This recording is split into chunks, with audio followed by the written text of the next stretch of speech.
क्या आपने कभी ये नोटिस किया है कि जब आप लोग स्क्रॉल कर रहे होते हैं तो कुछ एड्स जो आपके सामने आते हैं तो फौरन आपको अट्रैक्ट कर जाते हैं और आप ये सोचते हैं कि बिल्कुल ये वो प्रोडक्ट है या ये वो चीज़ है जो मुझे चाहिए थी। बट कभी-कभार ऐसा होता है कि कुछ एड्स इस तरह के होते हैं कि जब आप उनको देखते हैं तो आप फौरन से उनको स्क्रॉल कर देते हैं और भूल जाते हैं।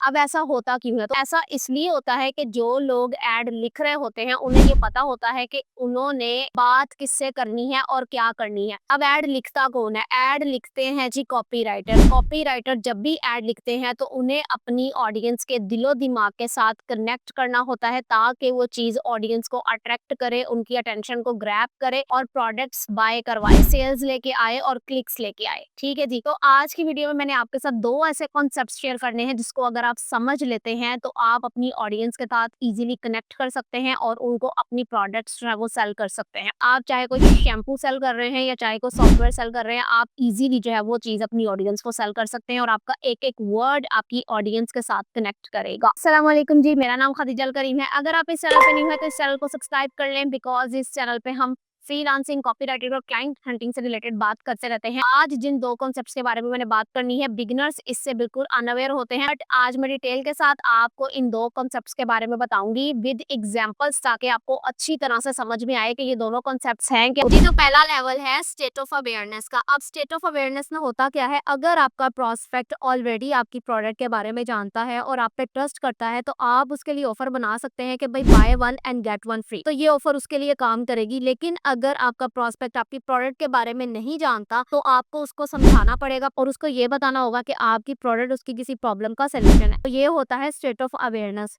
सबसे पहले आप ये सोचिए कि क्या आपके प्रोस्पेक्ट को अपनी प्रॉब्लम के बारे में पता है? क्या उनको ये पता है कि उनकी प्रॉब्लम का कोई सॉल्यूशन एग्जिस्ट करता है?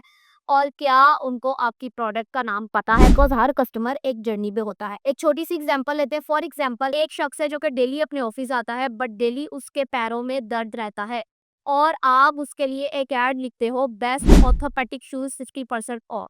तो ये ऐड उसको क्लिक नहीं करेगा बिकॉज़ उसके दिमाग में उसकी प्रॉब्लम का ये सॉल्यूशन एग्जिस्ट ही नहीं करता। लेकिन अगर आप उसका कोई पेन पॉइंट पकड़ लो और उसके बाद के लिए लिखो तो शायद उसके माइंड में फिर आए कि हाँ, ये प्रोडक्ट जो है वो मेरे प्रॉब्लम का सॉल्यूशन है। ठीक है?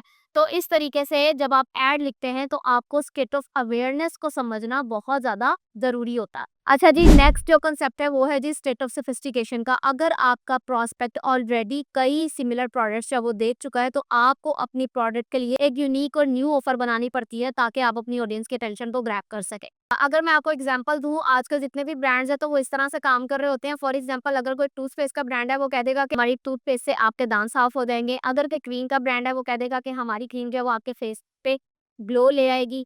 इसी तरह अगर कोई ऐप्स जब वो सेल हो रही हैं तो वो ब्रांड बोल देंगे कि हमारी जो ऐप्स हैं अगर आप यूज़ करेंगे तो आपकी लाइफ चेंज हो जाएगी। तो ये सब चीज़ें ऐसी हैं जो कि हज़ार बार जो है वो कस्टमर सुन चुके हैं।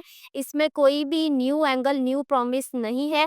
इसको बोलते हैं हम मार्केट की सोफिस्टिकेशन। तो हमने क्या करना होता है, हमने अपनी प्रोडक्ट को सेल करने के लिए कोई न्यू एंगल और कोई न्यू प्रॉमिस बनाना होता है। फॉर एग्जांपल अगर मैं टूथपेस्ट सेल कर रही हूँ और मैं ये कह देती हूँ कि हमारी जो टूथपेस्ट है वो आपके दांतों को साफ कर दे, तो ये चीज़ पहले ही सब बता रहे हैं। लेकिन अगर मैं बोल दूँ कि अगर आपके टीथ पे पुराने स्टेन्स जो है वो मौजूद हैं, तो हमारा टूथपेस्ट उन स्टेन्स को रिमूव कर देगा और हमारा जो टूथपेस्ट है वो डेंटिस्ट अप्रूव फार्मूला है, उसके अंदर किसी भी तरह के केमिकल्स मौजूद नहीं है।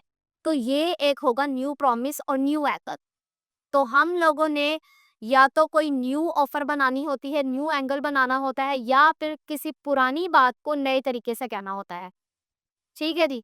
तो जब भी आप ऐड लिखें तो आप स्टेट ऑफ अवेयरनेस और स्टेट ऑफ सोफिस्टिकेशन को अच्छे तरीके से अंडरस्टैंड करें और उसके बाद अपनी ऐड कॉपी लिखें ताकि आपकी ऑडियंस जो है वो एक्शन ड्राइव करे, क्लिक्स बढ़ें और आपकी प्रोडक्ट्स के लिए ज़्यादा से ज़्यादा सेल्स आए। और अगर आप 30 मिनट्स में कॉपीराइटिंग को सीखना चाहते हैं तो मैंने आई बटन में वीडियो का लिंक ऐड कर दिया है, आप वहाँ से जाकर चेकआउट कर सकते हैं। उसमें मिलते हैं नेक्स्ट वीडियो में। अल्लाह हाफ़िज़।